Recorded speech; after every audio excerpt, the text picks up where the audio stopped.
Queridos, a paz do Senhor, estamos aqui para mais uma escola bíblica dominical. Mais uma vez é um prazer estar aqui com vocês e sintam-se abraçados, amém? Continuando o nosso estudo do livro de Marcos, do Evangelho de Marcos, a gente está no capítulo 6 agora e vamos ler o capítulo 6, versículo 3, que diz assim: Não é este o carpinteiro, filho de Maria, irmão de Tiago e de José e de Judas e de Simão? E não estão aqui conosco suas irmãs? E escandalizavam-se nele, né? Então o povo viu Jesus fazer muitos milagres e as pessoas chegaram para... E as pessoas ficaram escandalizadas porque disseram: olha, a gente conhece essa pessoa aqui, ele é filho de Maria, ele é irmão de Tiago, é irmão de José, é irmão de Judas, que aliás foram dois, eu acredito que tenham sido dois escritores da Bíblia, né? Também de livros bíblicos. A gente conhece as irmãs dele aqui. E há uma controvérsia a respeito dessa questão da humanidade de Jesus. Não só disso, como também da questão em torno de quantos filhos Maria teve. Se foi um filho só, se foi dois filhos. Então a gente aqui vai tratar um pouquinho desse assunto agora. Tá certo? Quando a gente... eu espero que você já esteja com a Bíblia na mão, uma vez que é a escola bíblica dominical, né? Mesma coisa, se tiver dúvida depois, faz a pergunta aí no próprio site, no próprio grupo da nossa igreja, ok? Ou comentário aqui no YouTube também. Se você pegar a sua Bíblia e abrir em Mateus capítulo 1, versículo 25, ele vai dizer assim... a partir do capítulo 24. E José, despertando do sonho, fez como o anjo do Senhor lhe ordenara, e recebeu Maria como sua mulher. E não a conheceu, esse conheceu aqui, né? Não teve relações sexuais, até que deu à luz a seu filho, o primogênito, e pôs-lhe o nome Jesus. Ok? O que é que significa primogênito? Significa primeiro filho, tá? Isso vem da raiz de Gênesis, gênito vem da mesma raiz de Gênesis, que é nascimento, surgimento, tá? Então, primogênito significa que foi o primeiro filho, tá certo? Então, aqui está dizendo o quê? Que foi o primeiro filho de quem? De Maria, tá? Agora, quando a gente vai para João, capítulo 1, versículo 14... A palavra de Deus diz assim: E o verbo se fez carne e habitou entre nós, e vimos a sua glória como a glória do unigênito do Pai, cheio de graça e de verdade. Então veja a diferença. Quando ele se refere a Maria, ele diz primogênito, ou seja, primeiro filho, né? Mas quando ele fala da filiação de Jesus com relação a Maria, tá? Ele diz primogênito, ou seja, primeiro filho. Quando ele fala da filiação de Jesus com relação a Deus, Pai, ele já não chama mais de primogênito. Ele diz: e o verbo se fez carne, habitou entre nós e vimos a sua glória como a do unigênito do Pai, cheio de graça e de verdade, né? Único. Então, primogênito significa primeiro e unigênito significa único. O que é que eu quero dizer com isso? É que quando a Bíblia se refere a Maria, ela realmente coloca como primeiro filho de Maria, tá? Porque é o primogênito.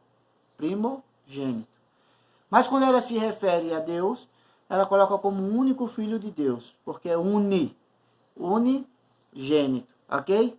Então, assim, nós acreditamos realmente que Maria teve outros filhos, e isso, de maneira nenhuma, é um demérito para ela, né?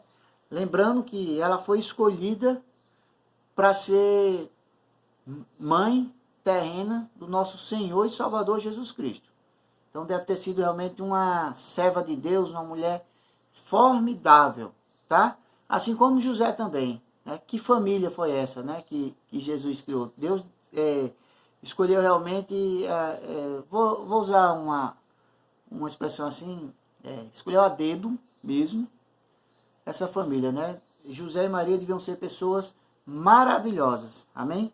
Mas, ainda assim, ele foi o primeiro de Maria, né? O primeiro filho de Maria, enquanto que foi o único filho do nosso Deus Altíssimo, tá? Pastor Eduardo, mas Jesus vai ser unigênito de Deus para sempre? Não.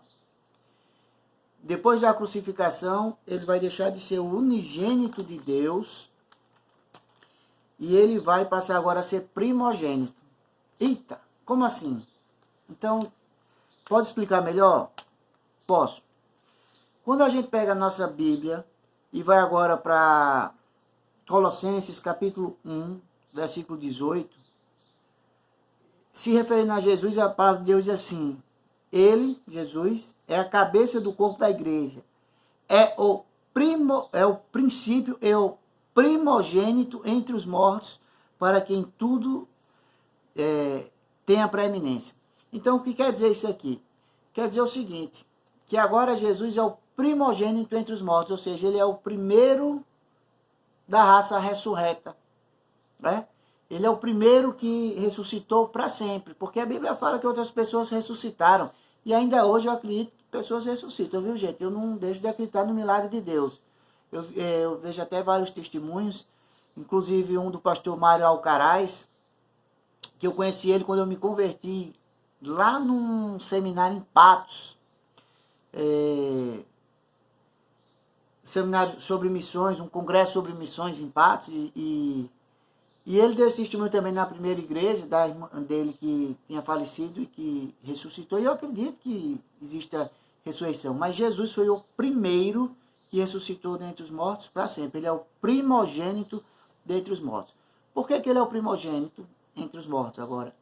Porque nós que aceitamos Jesus como Senhor e Salvador, né, somos adotados, né, somos filhos de Deus agora, temos Jesus como, eu vou usar assim o termo mais simples, como nosso irmão mais velho, vamos dizer assim, né, porque ele é o Filho de Deus, ele é o Deus Filho, né, claro que nós não vamos ser deuses, mas ele é o primeiro, e agora todos nós somos adotados, né, quando aceitamos Jesus como Senhor e Salvador, nós somos regenerados, nós somos justificados, né, nós somos santificados, e nós somos adotados.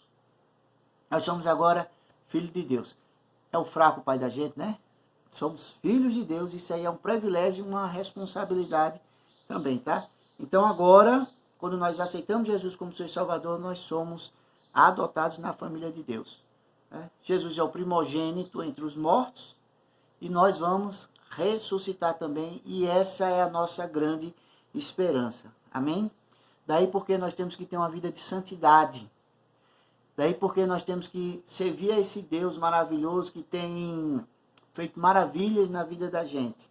Então, assim, ser filho de Deus é um privilégio, é uma honra, né? Mas exige responsabilidade também por parte da gente. Amém? Eu me lembro que quando eu era pequeno e eu fazia alguma coisa errada na rua, a primeira coisa que vinha na cabeça é: eita, vou envergonhar minha mãe, ela vai ficar chateada, né? Eu pensava logo na minha mãe, no que ela ia pensar de mim, na decepção que eu traria para ela. Assim também é com Deus. A gente tem que ter um bom testemunho, tem que fazer tudo dentro da sua palavra, ou se esforçar para fazer, porque eu sei que humanamente falando, essa perfeição bíblica, só quem teve foi Jesus até agora. Pode ser até que alguém tenha, mas eu não conheço, e eu falo aqui que eu não tenho essa perfeição, com certeza. Mas eu costumo dizer que a palavra de Deus e o testemunho da gente era como se fossem irmãos gêmeos, né? Você pega Jonatas e Mateus, você não conhece bem quem é um, quem é outro, quem não tem o costume, né? Para quem não sabe, Jonatas e Mateus são os filhos de Carlos e Júnior, que são gêmeos, tá?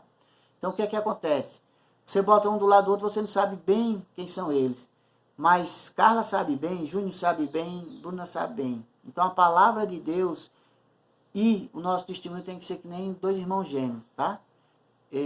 Pode ter até uma diferença entre um e outro, mas tem que estar muito parecido mesmo. Amém? Que a gente possa aplicar a palavra de Deus na vida da gente, né? Que a gente possa crescer na graça de Deus, crescer em fé e ter a certeza que nós temos um Pai que cuida da gente. Lembra quando você era pequeno que tinha um barulho que você tinha medo, ou que algo que que lhe assustava, um filme que você assistia que estava lhe assustando, você corria para o colo da sua mãe, você corria ali para pegar a mão do seu pai? Assim também é com Deus, tá? Então, pega na mão dele, caminha de mãos dadas com Deus, porque ele toma conta da gente. Amém? Ele, nosso Pai, Deus Pai, ele sabe exatamente o que você está passando aí hoje. Então, nesse momento, terminando essa aula, baixe sua cabeça e abra seu coração para Deus. Deus abençoe e sintam-se abraçados, cada um de vocês.